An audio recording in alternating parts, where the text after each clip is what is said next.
Hey, week two. Excellent. Got through week one.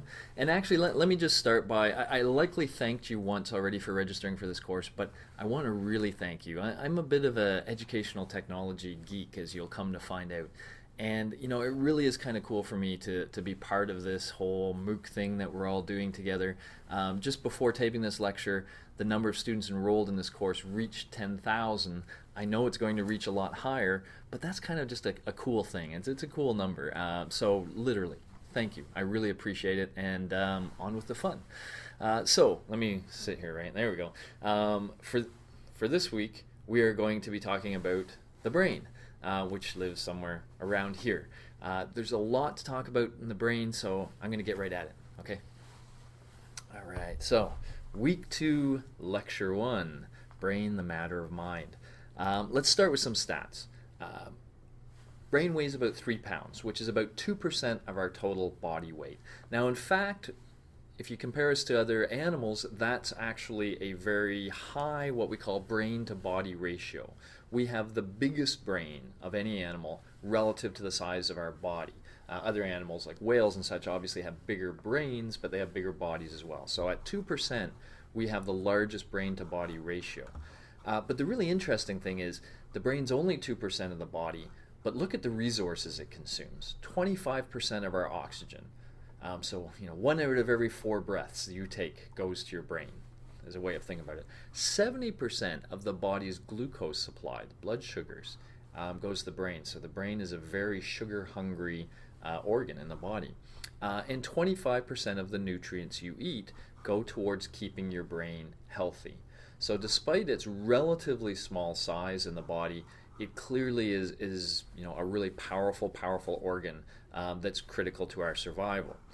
There are about 100 billion neurons, but perhaps more important than the number of neurons are the number of connections between these neurons. 1 quadrillion. So million, billion, trillion, quadrillion. So there's a lot of connections, and that's really where the brain gets its computational power. The neurons itself are relatively simplistic, as you'll see, and actually transmit information in a relatively slow way. A common copper wire transmits information much more quickly than brain tissue does. But what the brain has is this tightly interconnected web of connections, and that's where the power really comes from. We'll get to that. But I want to, before I leave this slide, make this point that you may have heard people say things like, we only use 20% of our brain, or I don't know. I honestly have no idea where these numbers come from, and I can tell you that it's just complete not true. Complete not true. It just really isn't true. Every bit of tissue in the brain is used at least at some point to do something. It may be the case that at any given time, perhaps only 20% of neurons are active. So the brain at any given time may have 4/5 of its neurons silent, but any given neuron will come into play at some point in time, and probably not before too long. So I suspect over probably even a relatively short period of time, an hour, you've probably used every neuron in your brain. So don't believe that when people say that only 20% of the brain is used and you just have to learn to untap the rest. We all use all of our brain. Okay, so onward. Let's get into the skull a little bit, literally. What this is imagine somebody was sitting there. This isn't a really nice thought to have, but we took a meat slicer or a guillotine and cut their head completely in half, including their brain completely in half, and now we're looking in. One of the things you see, first of all, when you look at a brain cut in half this way, is there seems to be a distinction between what people call white matter and what people call gray matter around the outside. So the white matter is a much denser tissue, and it literally does a couple of things. One is it provides structure, kind of like our dense bones in our body provide our body with structure that other stuff hangs on. It's kind of like the gray matter hangs on the white matter, and the white matter gives it structure, although clearly it's not nearly as dense as bone tissue would be. It also delivers nutrients and allows communication to go back and forth. So the white matter doesn't do a lot of the actual computation, not a lot of the figuring out of stuff. It does more of the communication of signals, more of the structure, and more of the delivery of nutrients. So, it kind of underlies everything. But the real computational power seems to be all happen in these gray areas, what we sometimes call cortical tissue, the stuff on the outside of the brain. Now, notice that these things are very kind of wrinkled. If we go back for a second, look at this brain. This is actually, this may confuse you a little bit, but the nice pinky stuff would actually be the gray matter. It doesn't look very gray in this beautiful, healthy pink brain picture. But what I want to stress for now is look at all the curves on this brain. We call the upper parts of these curves the gyruses or gyri. So anything that's on the top, whereas these indentations we call the fissures. And in fact, although there's clearly individual differences, my brain would look a little differently than your brain if we plopped them out and sat them on the table. Generally, there's also a lot of similarities, and where these fissures lie tend to be in the same places, and they allow us to kind of segment the brain in certain ways. And we're going to spend a lot of time talking about 4 different parts of the brain when we get there. I won't do that now. But one question is, of course, why do we have these gyri and fissures? And I want to give you a sense. Let's sneak back to the other camera for a second. All right. So this is kind of what the brain, we think, happened with the brain. That as the brain was evolving, as we were evolving, brain power became very evolutionarily significant. Okay, the smarter critters were able to survive better and produce more offspring. And so there became this ever increasing need for more and more brain tissue. But of course the problem is our skulls are limited. There's only so much space in a skull. So how do you take something big and put it into a small area? Well, one of the things you can do is wrinkle it. Okay, and by wrinkling it, you can actually get it in a smaller area. And see, we have gyres and fissures forming there. And so this is the notion that if you actually took the brain and you unwrinkled it and flattened it all out, you would have a whole lot of gray matter. And the gray matter is where the action is happening. That's the powerful part of the brain tissue. So these wrinkles are all about getting as much gray matter as possible into a small skull. Kind of cool. All right. Let's now zoom in a little bit. Okay, this is gray matter, white matter. What is this stuff? So imagine we could zoom right in and look at the smallest sort of functional element within the brain matter. And what we'd see, and this is really just 2 depictions of the same thing, what we'd see is something that we call neurons. So this is like a nice artist rendition, very pretty. This is just more of a easy sketch to think about things with. But they're really representing the same thing, which is a neuron, what we call a neuron. Now these neurons have various parts to them. First of all, there's the body, just that central, what we call cell body.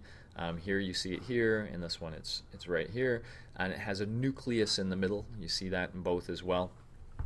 This is where the neuron will make decisions. It really makes the same decision over and over again. Well, what's that decision?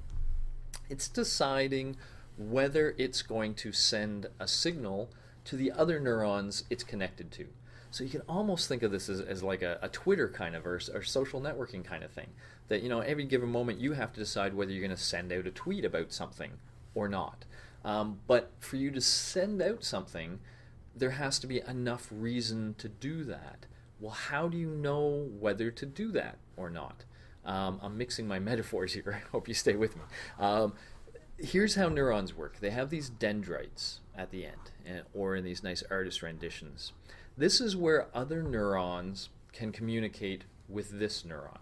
Okay, so what you see, for example, in the artist rendition here, this would be another neuron that it's sending signal. It's not actually connecting. If we could zoom in on what's going on here, you would see that there's a space between the sending neuron and the receiving neuron. So there's this little space that we're going to call a synaptic cleft. But this is literally how these neurons communicate. And so other neurons are communicating to this one, and they're telling it essentially one of 2 things.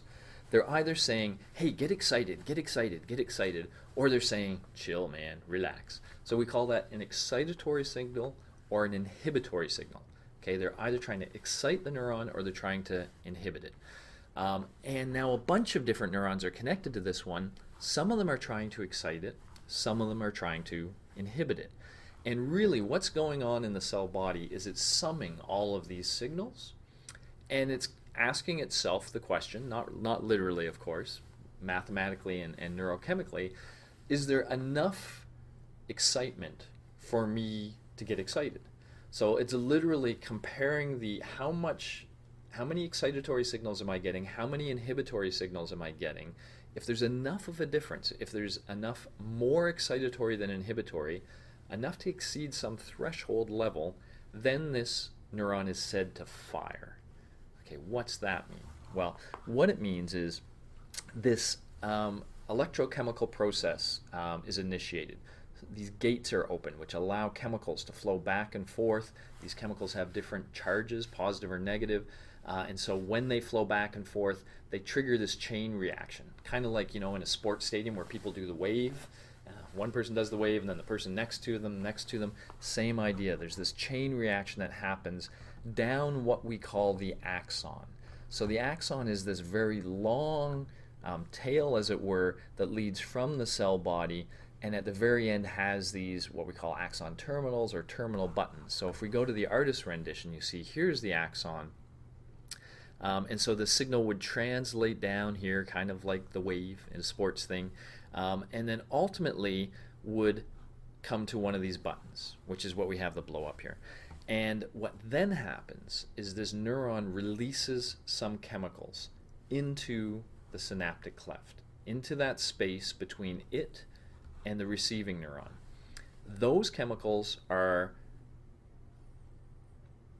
received by these receptors. So they're special receptor sites that are channeled, they're shaped to receive certain neurotransmitters. And so if those neurotransmitters are released, this one catches them essentially, and that's how the signal gets from one neuron to the other neuron. And it could be an excitatory signal or an inhibitory signal. Just because this neuron's firing doesn't mean it's sending an excitatory signal. It could be trying to shut something down as well. But that's where the transmission actually happens. I'll have some videos at the end of this that I'll point you to that'll talk about that in a lot more specifics. But this is the general, lowest common denominator, smallest functional unit in the brain are these neurons. The neurons are important, but what's really important are all these connections. So if you kind of think about the way I've described this now, we have a given neuron getting input from a whole bunch of neurons, and then this looks like it's sending it to just one neuron, but that's not accurate. It would be sending its signal to a multitude of neurons. So it gets information from a multitude and it sends it to a multitude. So it's one part of a highly interconnected network.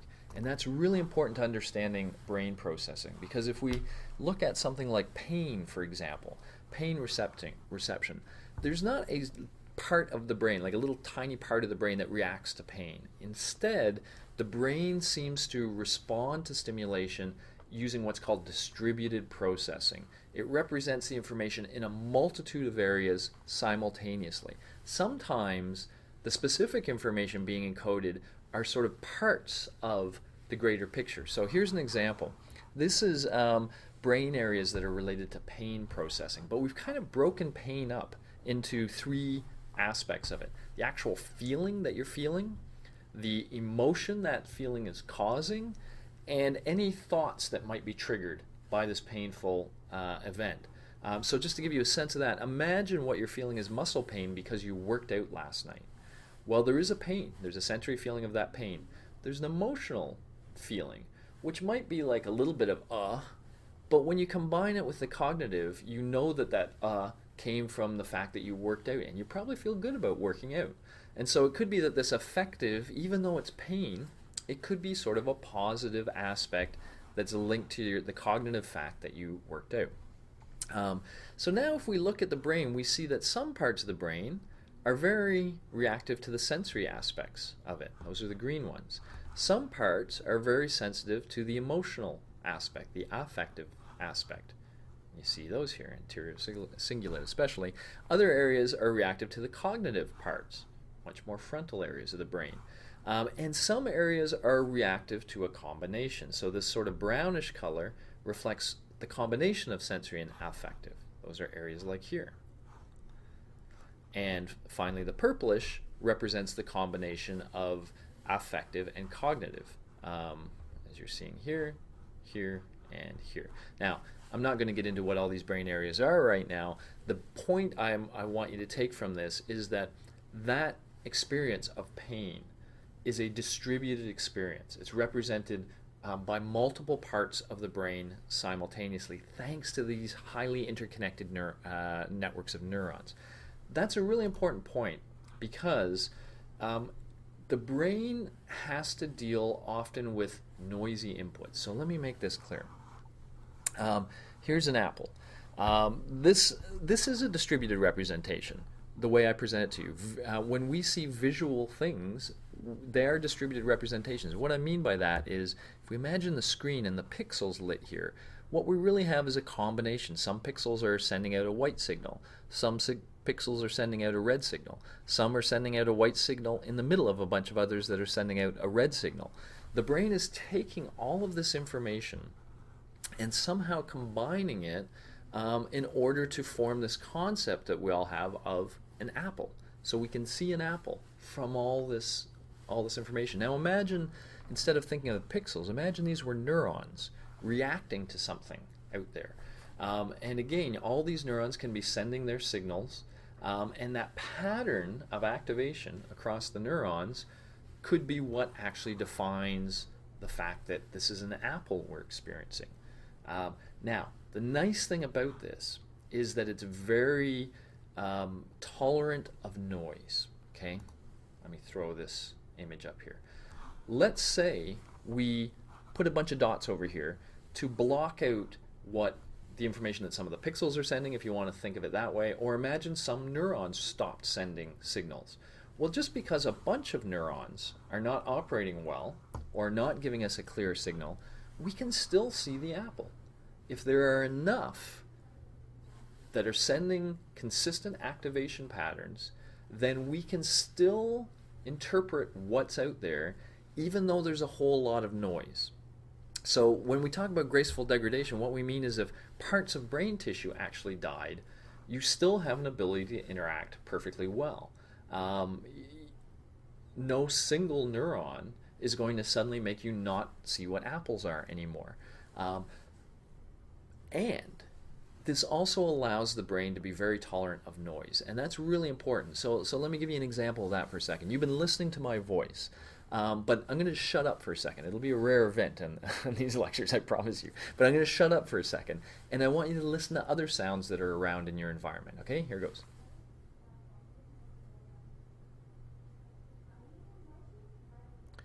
Okay, so hopefully you heard, I don't know, maybe traffic sounds, maybe voices, maybe the heater in your home, maybe, hums of fans, who knows. My point is, as I'm speaking, there's all of this other noise around, and your brain has to be able to deal with that. And it's by using these distributed representations that it's able to do that. And that's critical because when we talk about brain functioning in general, you'll see that there's always noise present. And that's part of the brain's power is its ability to function in noisy environments, to function really effectively. Okay, so that was a big intro of the brain, and we're going to start going into other more specific issues. But here's a couple videos. They're related to recreational drugs. A lot of people find recreational drugs interesting for whatever reason, but they also give you a really good sense of how that synaptic transmission works, information flowing across the synaptic cleft, and the critical role that neurotransmitters play, and how these drugs are having their effects by mimicking or blocking or interfering in some way with the natural way the brain works.